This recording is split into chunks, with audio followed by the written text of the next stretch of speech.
અમિત શાહની અધ્યક્ષતાવાળી committee of મિનિસ્ટરે ડુંગળી નિકાસને મંજૂરી આપી. સ્થાનિક માર્કેટમાં ડુંગળીના ભાવ કાબૂમાં રહે તે માટે ડુંગળીની નિકાસ પર હતો પ્રતિબંધ. હાલ 3 લાખ મેટ્રિક ટન ડુંગળી નિકાસની આપી મંજૂરી, તો બાંગ્લાદેશમાં 50,000 ટન ડુંગળીની નિકાસની આપી મંજૂરી. ડુંગળીની નિકાસને કેન્દ્ર સરકારે મંજૂરી આપતા ખેડૂતોમાં ખુશી. 3 લાખ મેટ્રિક ટન ડુંગળીની નિકાસને કેન્દ્રની મંજૂરી. જામનગરના ખેડૂતોએ ડુંગળી નિકાસ મંજૂરીના નિર્ણયને આવકાર્યો. ડુંગળીની નિકાસને સરકારે મંજૂરી આપતા રાજકોટના ખેડૂતો હરખાયા. ખેડૂતોએ ડુંગળી નિકાસ મંજૂરીના નિર્ણયને આવકાર્યો. જણસની નિકાસ પર પ્રતિબંધ ન મૂકવા પણ ખેડૂતોએ વિનંતી કરી. ડુંગળી નિકાસ અંગે પાલ આંબલિયાની પ્રતિક્રિયા. કહ્યું, આ નિર્ણય તબેલાને તાળા મારવા જેવો છે. 80% ખેડૂતોએ ડુંગળી વેચી દીધી. માત્ર 20% ખેડૂતોને જ આ નિર્ણયનો લાભ થશે. કપાસના ભાવમાં ઘટાડો થતા દ્વારકા જિલ્લાના ખેડૂતો મુશ્કેલીમાં મુકાયા. કપાસના ભાવ ગગડતા ખેડૂતોને ખર્ચ માથે પડ્યો. મણ દીઠ માત્ર 1100 થી 1400 જેટલો ભાવ મળતા ખેડૂતોને નુકસાની વેઠવાનો વારો આવ્યો. ધોરાજીમાં ઘઉંના પાકમાં કાળિયા નામના રોગે કાળો કહેર વર્તાવ્યો. ઘઉંના પાકમાં રોગ આવતા ઉત્પાદન ઓછું આવવાની ભીતિ. દવાના છંટકાવ બાદ પણ રોગ ન જતા જગતનો તાત લાચાર બન્યો. અમદાવાદના શાહ આલમ દરવાજા પાસે 3 થી 4 રાઉન્ડ ફાયરિંગ. બે ભાઈઓ વચ્ચે જમીનને લઈને ઝઘડો થતા કાઉન્સિલરના ભાઈ લકી આલમે કર્યું ફાયરિંગ. કાઉન્સિલર તસ્લીમ આલમ તિર્મિઝી અને તેના પુત્રો પર ફાયરિંગ. ઇજાગ્રસ્તોને એલજી હોસ્પિટલ ખસેડાયા. વડોદરાના નવાપુરા ખારવાવાડમાં પ્રેશર કુકર ફાટતા 2 મહિલા દાઝી. કેટરિંગનો વ્યવસાય કરતી મહિલાના ઘરે કુકરમાં બ્લાસ્ટ થયો. ધડાકા સાથે કુકરમાં વિસ્ફોટ થતા આસપાસના રહીશોમાં પણ ફફડાટ. સુરતમાં વરાછાના ભરતનગર શાક માર્કેટમાં ડ્રાઈવર વિનાના ટેમ્પોએ અકસ્માત સર્જ્યો. ટેમ્પો ચાલુ રાખી ડ્રાઈવર ઉતરી જતા અકસ્માત થયો. પાલિકાના ટેમ્પોએ 2 લારી અને મોપેડની અડફેટે લીધા. ડ્રાઈવરની બેદરકારીથી અકસ્માત સર્જાતા લોકોના જીવ પણ તાળવે ચોંટ્યા. સુરતના ઓલપાડ સાયણ રોડ પર આવેલી સોસાયટીમાં ચોર ટોળકી કેમેરામાં કેદ થઈ. શિવાલિક સોસાયટીમાં તસ્કરોએ કર્યો હતો ચોરીનો નિષ્ફળ પ્રયાસ. સ્થાનિકોએ વિસ્તારમાં રાત્રિના સમયે પોલીસ પેટ્રોલિંગ વધારવાની માંગ કરી.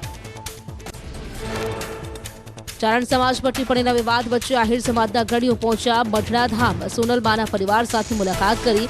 વિક્રમ બાડમે કહ્યું, બંને સમાજ વચ્ચે મામા ભાણેજના સંબંધ છે. ગઢવી સમાજ અમારા માટે પૂજનીય છે.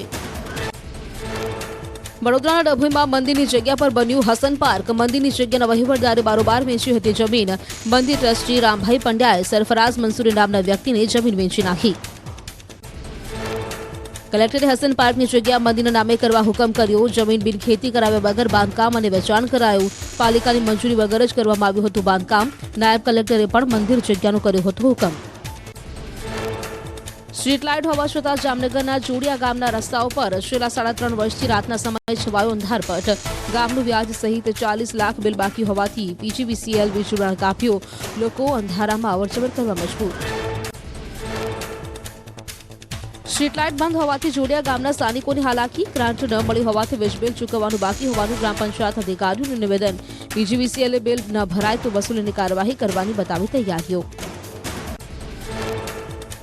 ફતેપુરની શાળામાં 20 થી વધુ વિદ્યાર્થીઓ પુરાઈ જવા મામલે આચાર્યને નોટિસ. જિલ્લા શિક્ષણ અધિકારી આચાર્ય અને શિક્ષકોને કારણદર્શક નોટિસ પાઠવી. આવી ઘટનાનું પુનરાવર્તન ન થાય તેના માટે અપાઈ કડક સૂચના.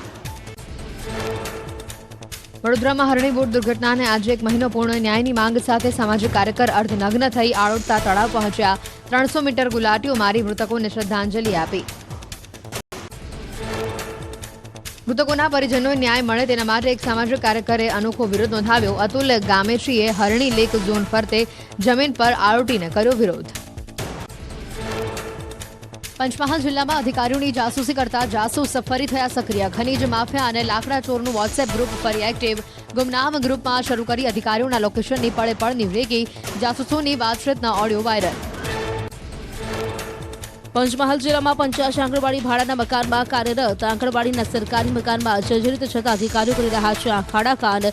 સરકાર તાત્કાલિક ધોરણે આંગણવાડી માટે મકાન બનાવે તેવી સ્થાનિકોની માંગ. ગોધરાના હમીરપુર ગામની પ્રાથમિક શાળામાં શિક્ષકનો અભાવ. એક જ શિક્ષકના સહારે વિદ્યાર્થીઓનું ભવિષ્ય. એકના એક શિક્ષકની તબિયત હાલ નાદુરસ્ત થતા ગામજનોએ કાયમી શિક્ષકની કરી માંગ. નર્મદા જિલ્લામાં મંજૂરી મળ્યા બાદ એરપોર્ટ વિવાદોમાં ઘેરાયું. ફેરકુવા, રૂપપુરા, ભાદરવા અને સુરવા ગામની વચ્ચેની જમીન પર મળી છે એરપોર્ટ બનાવવાની મંજૂરી. પૂર્વજો તરફથી મળેલી ખેડૂતોની જમીન એરપોર્ટ ફાળવણીમાં જવાને કારણે લોકોનો વિરોધ. ગામના લોકોએ સભા બોલાવી એરપોર્ટ માટે જમીન સંપાદન ન કરવાનો ઠરાવ પસાર કર્યો તો રાજપીપળાના વેપારીઓ કરી રહ્યા છે એરપોર્ટની માંગ. વેપારીઓએ કલેક્ટરને આવેદન આપી શહેરમાં એરપોર્ટ બનાવવા કરી માંગ. સુરતના વરાછામાં ગટરના પાણી ઉભરાતા સ્થાનિકોમાં ભારે રોષ. મોહનનગર સોસાયટીમાં ગટરિયા પાણી બેક મારતા સ્થાનિકો ત્રાહિમામ. મહાનગરપાલિકાની ઘોર બેદરકારી સામે લોકોએ રોષ ઠાલવ્યો. ફ્રાન્સમાં લેબ્રોન ડાયમંડને સિન્થેટિક જાહેર કરતા સુરતના હીરા ઉદ્યોગમાં ખળભળાટ. લેબ્રોન એસોસિએશનના પ્રમુખે આ નિર્ણયને વખોડ્યો. કહ્યું, અમેરિકા જેવા દેશોમાં લેબ્રોન ડાયમંડની માંગ. અમદાવાદના ખોખરામાં સ્થાનિકો ગંદા પાણીથી પરેશાન. પીવાના પાણીમાં ગટરનું પાણી આવતા સ્થાનિકોમાં ઝાડા ઉલટીના કેસમાં વધારો. સ્થાનિકોએ કોર્પોરેશન પાસે ચોખ્ખું પાણી આપવા માંગ કરી. આરટીના રદ થયેલા એડમિશન અંગે સીએમને રજૂઆત. રદ થયેલા એડમિશન આરટી કોટાના જ બાળકોને ફાળવવાની માંગ કરાઈ. ગુજરાત પ્રદેશ કોંગ્રેસ સમિતિએ મુખ્યમંત્રીને કરી દરખાસ્ત. રાજ્યમાં બેવડી ઋતુનો અનુભવ. આગામી 4 દિવસ તાપમાન યથાવત રહેશે. કેટલાક ભાગોમાં અંશતઃ વાદળછાયું વાતાવરણ રહેવાની હવામાન વિભાગની આગાહી. 25 ફેબ્રુઆરીએ રાજ્યના વાતાવરણમાં મોટો પલટો આવશે. ગુજરાતમાં માવઠાને લઈને અંબાલાલ પટેલે કરી આગાહી. ઉત્તર ગુજરાત અને કચ્છના ભાગોમાં માવઠાની શક્યતા. 22 થી 24 ફેબ્રુઆરીમાં રાજ્યમાં પડશે ઠંડી. બનાસકાંઠાના વિસ્તારોમાં થશે કાતિલ ઠંડીનો અહેસાસ. રાજ્યમાં પવનની ગતિમાં પણ થશે વધારો. ઉનાળાની શરૂઆત પહેલા જ શાકભાજીના ભાવમાં વધારો. લીંબુ અને લસણના ભાવ આસમાને પહોંચતા ગૃહિણીઓનું બજેટ ખોરવાયું. માંગ સામે આવક ઓછી થવાથી ભાવમાં વધારો. બહારનું ખાવાના શોખીનો સાવધાન. અમદાવાદના દાસ ખમણની ચટણીમાંથી નીકળતી જીવાત. મણિનગરમાં જવાહર ચોક 4 રસ્તા પાસે આવેલ દાસ ખમણમાંથી લીધા હતા ખમણ. પરિવારને ઉલટી ઉપકા થયા. ફરિયાદ કરી દુકાનદારે કહ્યું, ચટણી બદલી આપું. અમદાવાદની સોલા સિવિલમાં બંને કાનમાં બહેરાશના કેસ વધ્યા. 6 મહિનામાં 30 જેટલા કેસ નોંધાયા. કોરોનાના કારણે પ્રોમ્બોસિસ લોહીનો ગંઠાવ થવાથી બહેરાશના કિસ્સામાં વધારો થયો તો ઇયરફોન, હેડફોન જેવા અદ્યતન સાધનોના વધુ પડતા ઉપયોગથી નુકસાનના કિસ્સા વધ્યા. સુરેન્દ્રનગરમાં ધાંગધ્રા માલવણ હાઈવે પર ગમખ્વાર અકસ્માત. કારનું ટાયર ફાટતા એક જ પરિવારના 4 લોકોના મોત. અમદાવાદમાં લગ્ન પ્રસંગમાંથી પરત ફરી રહ્યો હતો પરિવાર. 2 મહિલા સહિત 4 વ્યક્તિઓના મોતથી ગમગીની છવાઈ. સુરેન્દ્રનગરમાં અકસ્માતમાં 2 લોકોના મોત. વઢવાણના કોઠારિયા ગામ પાસે અકસ્માત થયો હતો. બેફામ ટેમ્પર ચાલકે બાઇકની ટક્કર મારી. બંને યુવકોના સ્થળ પર જ મોત. જેતપુરમાં જૂનાગઢ રોડ પર બાઇક અને કાર વચ્ચે અકસ્માત. બાઇક ચાલકને ટક્કર માર્યા બાદ કાર વીજપોલ સાથે અથડાઈ હતી. અકસ્માતમાં 3 બાળકો સહિત 4 લોકો ઇજાગ્રસ્ત. એક બાળકની હાલત ગંભીર. જૂનાગઢના મધુરામ રોડ પર 2 બાઇક વચ્ચે ગંભીર અકસ્માત. ઘરેથી બાઇક લઈને વેફર લેવા નીકળેલો યુવક રોડ ક્રોસ કરે તે પહેલા જ કારને ભેટ્યો. અકસ્માતના 5 સેકન્ડમાં જ યુવકે દમ તોડ્યો. ધ્રુજાવી દેતા અકસ્માતના દ્રશ્યો સીસીટીવીમાં કેદ. ગોધરાના ભામૈયા પશ્ચિમ ગામમાં તળાવમાં ડૂબી જતા પિતા પુત્રીનું મોત. પૂજાનું સામાન તળાવમાં પધરાવા જતા પુત્રીનો પગ લપસ્યો હતો. ડૂબતી પુત્રીને બચાવવા જતા પિતાએ પણ જીવ ગુમાવ્યો. અમરેલી બગસરા હાઈવે પર ખાનગી મિની બસને નડ્યો અકસ્માત. એક વ્યક્તિનું મોત અને 10 થી વધુ મુસાફરો ઇજાગ્રસ્ત થયા. બાબાપુર નજીક ટાયર ફાટતા બસ પલટી જતા અકસ્માત સર્જાયો. મોરબીમાં વાંકાનેરની એસબીઆઈ બેંકમાં તસ્કરો ત્રાટક્યા. તસ્કરો ઢુંવા એસબીઆઈ શાખામાં હાથફેરો કરી ફરાર. બેંક મેનેજરે ફરિયાદ નોંધાવતા પોલીસે હાથ ધરી તપાસ. પોરબંદરના રાણા બોરડી ગામે લૂંટના ઇરાદે એક વ્યક્તિની હત્યા. ભંગારના વેપારીની ભંગારની લૂંટના ઇરાદે મોં પર પથ્થર મારી ક્રૂરતાપૂર્વક હત્યા કરવામાં આવી. પોલીસે બંને આરોપીઓની ધરપકડ કરી. સુરતમાં 6 મહિનાની બાળકીને 7000માં વેચી નાખવાની ઘટના પ્રકાશમાં આવી. યુપીના યુવકે પોતાના ગામની પરણિતાને લગ્નની લાલચે સુરત લાવ્યો હતો. પરણિતાને ગર્ભવતી બનાવ્યા બાદ બાળકીના જન્મ પછી બાળકીને વેચી નાખી હતી. સમગ્ર મામલે પોલીસે કાર્યવાહી હાથ ધરી. કચ્છ ડ્રગ્સ કેસનો આરોપી પોલીસ જપ્તમાંથી ફરાર થયો. ભુજ પોલીસને ચકમો આપી ફરાર થયો આરોપી. કોર્ટ તારીખ માટે અમૃતસર જેલમાંથી આરોપીને લવાયો હતો. દ્વારકામાં માનપર ગામની સીમમાં થયેલા લૂંટનો ભેદ ઉકેલાયો. આરોપીઓએ અગાઉ 4 ગરફોડ ચોરી, 10 વાહનો અને ડીઝલની ચોરીને અંજામ આપ્યો. એલસીબીએ 3 આરોપીઓને 50,000ના મુદ્દામાલ સાથે ઝડપી પાડ્યા. પ્રાંતિજ શહેરમાં થયેલ જૂથ અથડામણમાં 6 આરોપીની ધરપકડ. 17 લોકો સામે નોંધાઈ હતી નામજોગ ફરિયાદ. કોર્ટે આરોપીઓના 3 દિવસના રિમાન્ડ મંજૂર કર્યા. હજી 4 આરોપી પોલીસ પકડથી દૂર. મોડાસામાં પોલીસકર્મીએ કર્યો આત્મહત્યાનો પ્રયાસ. આત્મહત્યાના પ્રયાસ પહેલા બનાવ્યો વિડીયો. 2 લોકો ખોટી અરજી કરી માનસિક ત્રાસ આપતા હોવાનો દાવો. પોલીસકર્મી હાલ મોડાસા ખાનગી હોસ્પિટલમાં સારવાર હેઠળ. હરણી બોટકાંડનો છેલ્લો આરોપી ધર્મેન થાઈલેન્ડથી આવતા અમદાવાદથી પકડાયો. ધર્મેન ભટાણી પોટિયા પ્રોજેક્ટમાં 5% પાર્ટનર હતો. દુર્ઘટનાની રાત્રે સિંગાપોર ભાગી ગયેલો આરોપી ઝડપાયો. પૂર્વ ડીજીપી સામે ખોટી એફિડેવિટ કરવા મામલે આરોપી યોગેશ ગુપ્તાની મથુરાથી ધરપકડ કરવામાં આવી. આરોપી વિરુદ્ધ અગાઉ પણ નોંધાયા છે 3 જેટલા ગુના. આરોપીના 2 દિવસના રિમાન્ડ મંજૂર કરાયા. સાણંદમાં વ્યાજખોરના ત્રાસથી કેફેના સંચાલકે કર્યો આપઘાતનો પ્રયાસ. પોલીસે એક આરોપીની કરી ધરપકડ. વ્યાજે લીધેલા 10 લાખ રૂપિયા સામે 25 લાખ ચૂકવ્યા છતાં વ્યાજખોરોએ કરી હતી 60 લાખની માંગ. માનસિક ત્રાસથી કંટાળી યુવકે કર્યો હતો આપઘાતનો પ્રયાસ. વડોદરાના જીએસએફસી ગેટ નજીક થયેલા અપહરણમાં 5 આરોપીની ધરપકડ. રૂપિયા માંગતા હોવાનું કહી આરોપીઓએ કર્યું હતું અપહરણ. પોલીસે બાતમીદારોની મદદથી અપહરણકર્તાઓને ઝડપી પાડ્યા. પ્રેમજાળમાં યુવક સાથે 96 લાખથી વધુની ઠગાઈ કરવામાં આવી. સુરતના બેડરોડ વિસ્તારમાં જીપ કિસ્સો સામે આવ્યો. ભાડુઆત મહિલા યુવકના મકાન વેચાણના 96.44 લાખ લઈને અન્ય પ્રેમી સાથે ફરાર. ચોક બજાર પોલીસ મથકે ફરિયાદ નોંધાઈ. ગાંધીનગર સિવિલના 7મા માળેથી કૂદીને ટીબીના દર્દીનો આપઘાત. ટીબીની બીમારીથી પીડાતા 20 વર્ષીય યુવકે વહેલી સવારે મોતની છલાંગ લગાવી. સેક્ટર 7 પોલીસે સ્થળ પર પહોંચી તપાસ હાથ ધરી. પીએચ ગામનો વતની રાહુલ ટીબી વોર્ડમાં દાખલ હતો. મહેસાણાના તરફ વાળીનાથ મહાદેવ મંદિરે પ્રાણ પ્રતિષ્ઠા મહોત્સવનો આજે 3જો દિવસ. સવારથી અતિ રુદ્રયજ્ઞનો પ્રારંભ થયો. 22મી ફેબ્રુઆરી સુધી ચાલશે રુદ્રયજ્ઞ. યજ્ઞમાં 15,000 યજમાનો જોડાયા. 5 દિવસમાં 51 લાખથી વધુ આહુતિઓ આપશે. ભક્તો ભોજન લઈ શકે તે માટે 6 ડોમ તૈયાર કરાયા. 1.5 લાખ ભક્તો ભોજન લઈ શકે તેવી તૈયારીઓ કરાઈ. મહોત્સવમાં 1500થી વધુ સ્વયંસેવકો ખડે પગે આપી રહ્યા છે સેવા. મહેસાણામાં તરફ વાળીનાથ ધામના ગાદીપતિ જયરાજગીરી બાપુની રજત અને સાખર તુલા કરાઈ. રજત તુલામાં આવેલી 91 કિલો ચાંદી બાળકોના અભ્યાસ અને પોષણ પાછળ ખર્ચાશે. આ પ્રસંગે મોટી સંખ્યામાં ભક્તો જોડાયા. મહેસાણાના વાળીનાથ ધામમાં ઉમટ્યું ભક્તોનું ઘોડાપુર. તરફ વાળીનાથ પ્રાણ પ્રતિષ્ઠા મહોત્સવનો આજે છે 3જો દિવસ. મોટી સંખ્યામાં ભક્તોએ વાળીનાથ મહાદેવના દર્શન કરી ધન્યતા અનુભવી. ગુજરાતવાસીઓ માટે સારા સમાચાર. ઉનાળામાં પીવા અને સિંચાઈનું પાણી મળી રહેશે. સરદાર સરોવર નર્મદા ડેમ 64% ભરાયેલો છે. નર્મદા ડેમની સપાટી 129.85 મીટરે પહોંચી. ઉપરવાસમાંથી પાવર હાઉસ ચાલતા 13,779 ક્યુસેક પાણીની આવક નોંધાઈ. પીવા અને સિંચાઈ માટે મેઇન કેનાલમાં 18,229 ક્યુસેક પાણી છોડાઈ રહ્યું છે. નર્મદા ડેમમાં 3,187.94 MCM લાઇવ સ્ટોરેજ પાણીનો જથ્થો ઉપલબ્ધ. નર્મદાના એકતાનગરના સહકાર ભવનમાં રાષ્ટ્રીય કક્ષાની 2 દિવસીય કોન્ફરન્સ યોજાઈ. કોન્ફરન્સમાં બેન્કિંગ સેક્ટરમાં આવેલા સુધારા અને પડકારોની ચર્ચા કરવામાં આવી. કોઓપરેટિવ બેંકના ચેરમેન અજયભાઈ પટેલની અધ્યક્ષતામાં કોન્ફરન્સ યોજાઈ. પીએમ મોદીના રાજકોટ પ્રવાસને લઈને રેસકોર્સ ગ્રાઉન્ડ પર તૈયારીઓ પૂરજોશમાં. બોમ્બ સ્ક્વોડથી ગ્રાઉન્ડ પર ચેકિંગ કરાયું. વિશાળ ડોમ તૈયાર કરવામાં આવ્યો. રેસકોર્સ ગ્રાઉન્ડ પર પ્રધાનમંત્રી મોટી જનમેદનીને સંબોધન કરશે.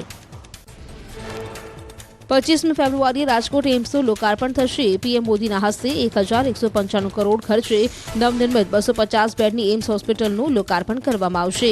દર્દીઓને પ્રાથમિક સુવિધાઓની સાથે એર એમ્બ્યુલન્સની પણ સુવિધા મળશે. આંતરરાષ્ટ્રીય હિન્દુ પરિષદના રાષ્ટ્રીય અધ્યક્ષ ડોક્ટર પ્રવીણ તોગડિયાએ હિંમતનગરની મુલાકાત લીધી. અલગ અલગ વિસ્તારમાં રહેતા કાર્યકરો સાથે મુલાકાત કરી ખબર અંતર પૂછ્યા. જિલ્લા પ્રભારીના ઘરે પ્રવીણ તોગડિયાનું સ્વાગત કરાયું. વલસાડ જિલ્લામાં રામાયણ પર અનોખી પરીક્ષાનું આયોજન. 7,000થી વધુ બાળકોએ પરીક્ષામાં ભાગ લીધો. 70% માર્ક્સ મેળવનારને નિઃશુલ્ક ચારધામ યાત્રા કરાવવામાં આવશે. બાળકોને રામના જીવનમાંથી પ્રેરણા મળે તે હેતુથી યોજાઈ પરીક્ષા. યાત્રાધામ અંબાજીમાં મેગા લીગલ સર્વિસ અને અવેરનેસ કાર્યક્રમ. દાંતા તાલુકાના આદિજાતિ લાભાર્થીઓને ન્યાયિક જાણકારી અપાઈ. ગુજરાત હાઈકોર્ટના મુખ્ય ન્યાયાધીશ સુનીતા અગ્રવાલે કહ્યું, કાનૂન આપણી રક્ષા માટે છે. તાપીના પદમડુંગરી ગામે અંબિકા નદીના કિનારે અનોખું રેસ્ટોરન્ટ. ગામની સખી મંડળની બહેનોએ છેલ્લા 1 વર્ષથી ચલાવે છે વૈદિક રેસ્ટોરન્ટ. અહીં આવતા સહેલાણીઓ માણે છે આદિવાસી વાનગીનો સ્વાદ. તાપીના ઇકો ટુરિઝમ પદમડુંગરીમાં આકર્ષણનું કેન્દ્ર બની. વૈદિક રેસ્ટોરન્ટ પર્યટકોને સ્વાદ સાથે મળે છે પૌષ્ટિક આહાર. મહિલાઓ નાગલીના લોટમાંથી તૈયાર કરે છે રાગી પિઝા, નૂડલ્સ સહિત અવનવી વાનગી. આદિવાસી બહેનોને ઘર આંગણે મળે છે રોજગારી. રાજસ્થાનમાં અકસ્માતમાં મૃત્યુ પામેલા માંડવીના ડોક્ટર દંપતી સહિત 4ની અંતિમ યાત્રા નીકળી. પોસ્ટમોર્ટમ બાદ મૃતદેહોને માંડવી નિવાસ સ્થાને લવાયા હતા. માંડવી બીચ પર એક જ સાથે 4 ચિતાઓ સળગાવતા પરિવારજનોમાં આક્રંદ છવાયો. અમદાવાદ માળેધર પાર્કિંગને રોકવા મનપાનો નવતર પ્રયોગ. સિંધુ ભવન રોડ પર ગોટીલા ગાર્ડન પાસે સ્માર્ટ પાર્કિંગ ઉભા કરાયા. કાર પાર્કના 4 મિનિટ બાદ બેરિયર લાગશે. ઓનલાઈન પેમેન્ટ કર્યા બાદ તરત હટી જશે બેરિયર. ગુજરાતમાં પહેલીવાર યોજાઈ શ્વાન વચ્ચે સ્પર્ધા. અમદાવાદમાં એક સાથે 18 શ્વાન જોવા મળ્યા. આ તમામ શ્વાન વચ્ચે પોતાના માલિક સાથે કેવી રીતે તાલમેલ રાખે છે તે વિશે પ્રોપર તાલીમ લીધેલા શ્વાન વચ્ચે સ્પર્ધા યોજાઈ. સમગ્ર ભારતમાંથી આવેલા સહભાગીઓ તેમની ટ્રેનિંગ સ્કિલ પ્રેઝન્ટ કરશે. આ ઇવેન્ટમાં અમદાવાદીઓને ચોક્કસ પ્રકારના તાલીમ લીધેલા શ્વાન જોવા મળશે. મોટાભાગે અમેરિકામાં યોજાતી PSA ઇવેન્ટનું અમદાવાદમાં આયોજન. અમદાવાદ શહેર પોલીસ સ્પોર્ટ્સ 2024નું આયોજન. આવતીકાલે સીએમ ભૂપેન્દ્ર પટેલના હસ્તે શરૂ થશે સ્પોર્ટ્સ મીટ. 11 ટીમમાં 1500 જેટલા પોલીસકર્મી અને અધિકારી લેશે ભાગ. રિલાયન્સ ઇન્ડસ્ટ્રીઝના માલિક મુકેશ અંબાણીના નાના પુત્ર અનંત અંબાણીના લગ્નમાં હવે ગણતરીના દિવસો જ બાકી. 1 માર્ચથી 3 માર્ચ સુધી યોજાઈ રહ્યો છે લગ્નોત્સવ. ભારતીય વિરાસતની સમૃદ્ધ ટેપેસ્ટ્રી, સુંદર દુપટ્ટા, વણાટના કારીગરોની વિશેષતાને સામેલ કરાઈ. લગ્નમાં કચ્છ અને લાલપુરની મહિલા કારીગરોની વિશેષતાને સામેલ કરાઈ. સ્વદેશી પહેલનો આ પ્રયાસથી સ્થાનિક સમુદાય સશક્ત બનશે. આવનારી પેઢીઓ માટે તેની જાળવણી સુનિશ્ચિત કરાઈ. અમદાવાદ શાલમ દરગાહ પાછળ જમીનને લઈને ફાયરિંગની ઘટના બની. 2 ભાઈઓ વચ્ચે જમીનને લઈને ઝઘડો થયો. કાઉન્સિલર તસ્લીમ આલમનો ભાઈ લકી આલમે કર્યું ફાયરિંગ. 3 થી 4 રાઉન્ડ ફાયરિંગ કરવામાં આવ્યું. બહેરામપુરાના કાઉન્સિલર તસ્લીમ આલમ તિરમિઝી અને તેના પુત્રો પર ફાયરિંગ થયું છે. ઇજાગ્રસ્ત LG હોસ્પિટલમાં ખસેડવામાં આવ્યા છે. તો ઈસનપુર પોલીસ ઘટના સ્થળે પહોંચીને વધુ તપાસ શરૂ કરી છે. તો ફાયરિંગની આ ઘટના બાદ તપાસ કરવામાં આવી રહી છે. 2 સગા ભાઈઓ તસ્લીમ આલમ તિરમિઝી અને લકી આલમ તિરમિઝી, આ બંને ભાઈઓ વચ્ચે એક જગ્યા અંગે બંને વચ્ચે એક વિવાદ લાંબા સમયથી ચાલી આવતો હતો. જે બાબતે બંને જણા સામસામે આજે એકબીજાના માણસો સાથે આ જગ્યા ઉપર લાઠી અને બીજા હોકી સ્ટિક જેવા હથિયારો સાથે એકબીજા સાથે મારામારી કરેલી છે, જેની અંદર 2 વ્યક્તિઓને ઈજા થયેલી છે. આ બંને વ્યક્તિઓને અત્યારે સારવાર અર્થે મોકલી આપેલા છે. પ્રાથમિક CCTV ચકાસણી કરતાં વેપનનો યુઝ થયેલો હોય તેવું જાણવા મળેલું છે, પરંતુ ફાયરિંગ થયું છે કે કેમ તે હજુ ચોક્કસ કહી શકાય નહીં. મહત્વનું છે કે ફાયરિંગની ઘટના સામે આવ્યા બાદ હવે પોલીસ દ્વારા વધુ તપાસ કરવામાં આવી રહી છે. તે દ્રશ્યો પણ સામે આવ્યા જેમાં ફાયરિંગ કરવામાં આવી લોકોમાં ભયનો માહોલ જોવા મળ્યો હતો. મહત્વનું છે કે બહેરામપુરાના કાઉન્સિલર તસ્લીમ આલમ તિરમિઝી છે અને તેમના પુત્રો પર આ ફાયરિંગ કરવામાં આવ્યો. તેમના પર હુમલો કરવાની આ ઘટના સામે આવી છે, જે બાદ ચિંતાનો માહોલ પણ જોવા મળી રહ્યો છે. 4 રાઉન્ડ ફાયરિંગ કરવામાં આવી. 3 થી 4 રાઉન્ડ જેટલી ફાયરિંગ કરવામાં આવી હતી, જે દ્રશ્યો પણ કેમેરામાં કેદ થયા છે. ઇજાગ્રસ્તોને હાલ હોસ્પિટલ ખસેડવામાં આવ્યા છે. મહત્વનું છે કે શાલમ દરગાહ પાછળ જમીનને લઈને વિવાદ હતો. જમીનને લઈને જે સમસ્યા હતી તેને લઈને ઝઘડો ચાલી રહ્યો હતો. તે બાદ ફાયરિંગની ઘટના બની છે. 2 ભાઈઓ વચ્ચે જ આ જમીનને લઈને ઝઘડો ચાલી રહ્યો હતો. કાઉન્સિલર તસ્લીમ આલમનો ભાઈ લકી આલમ છે, તેના દ્વારા ફાયરિંગ કરવામાં આવ્યું છે. 3 થી 4 રાઉન્ડ ફાયરિંગ કરવામાં આવ્યું છે.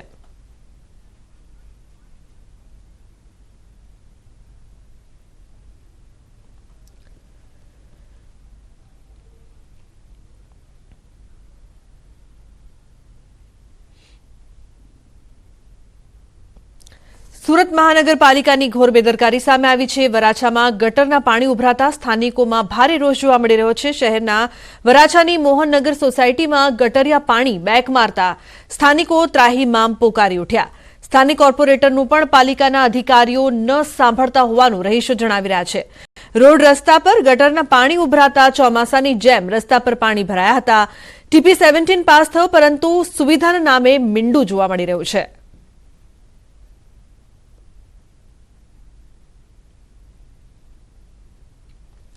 ભરૂચ જિલ્લાના ઔદ્યોગિક વિસ્તારમાં ફરી આગની ઘટના બની છે. અંકલેશ્વર પાનોલી GIDCની હિન્દુસ્તાન સ્લાકો લિમિટેડ કંપનીમાં ભીષણ આગ લાગી. આગને પગલે કામદારોમાં નાસભાગ મચી હતી. રાસાયણિક પ્રક્રિયા દરમિયાન આગ લાગી હોવાનું અનુમાન છે. આગની ઘટનાને પગલે પાનોલી ફાયર બ્રિગેડ સાથે ફાયર ઓફિસર ઘટના સ્થળે પહોંચ્યા હતા. પાણીનો મારો ચલાવીને આગ પર કાબુ મેળવવાના પ્રયાસો હાથ ધર્યા.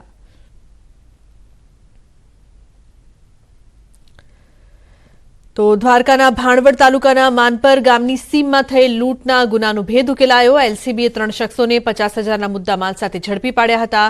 આરોપીઓએ અગાઉ 4 ઘરફોડ ચોરી, 10 વાહનો તેમજ ડીઝલની ચોરીને અંજામ આપ્યો હતો. એલસીબીએ દાગીના તેમજ રોકડ રકમ કબજે કરીને વધુ તપાસ હાથ ધરી છે. સુરતનો ઓલપાડ સાયણ રોડ પર આવેલી સોસાયટીમાં ચોર ટોળકી કેમેરામાં કેદ થઈ. શિવાલિક સોસાયટીમાં તસ્કરોનો ચોરી કરવાનો નિષ્ફળ પ્રયાસ જોવા મળ્યો. સ્થાનિકોએ વિસ્તારમાં રાત્રિના સમયે પોલીસ પેટ્રોલિંગ વધારવા માટે માંગ કરી છે. છેલ્લા કેટલાક સમયથી યુવાનોમાં એક અથવા બંને કાનમાં બહેરાશ આવવાના કેસમાં સતત વધારો થઈ રહ્યો છે. અમદાવાદની સોલા સિવિલ હોસ્પિટલમાં આવા કેસની સંખ્યા સતત વધી રહી છે. સામાન્ય રીતે 6 મહિનામાં આવો એક કેસ સામે આવતો હતો, જે વધીને હાલ મહિને 30 જેટલો થયો. ડોક્ટરના એનાલિસિસ મુજબ કોરોના બાદ ઓછું સાંભળવાની સમસ્યામાં વધારો. સુરતના 6 મહિનાની બાળકીને માત્ર 7,000 રૂપિયામાં વેચી દીધી હોવાની ઘટના પ્રકાશમાં આવી. ઉત્તર પ્રદેશમાં રહેતા યુવકે પોતાના જ ગામની પરિણીતાને ભગાડી જઈ લગ્ન કરવાની લાલચ આપી. 2 વર્ષ સુધી અવારનવાર શારીરિક સંબંધ બાંધ્યા હતા, જે બાદ પરિણીતાએ બાળકીને જન્મ આપ્યો હતો. આરોપી પરિણીતાને લગ્નની લાલચ આપી હતી.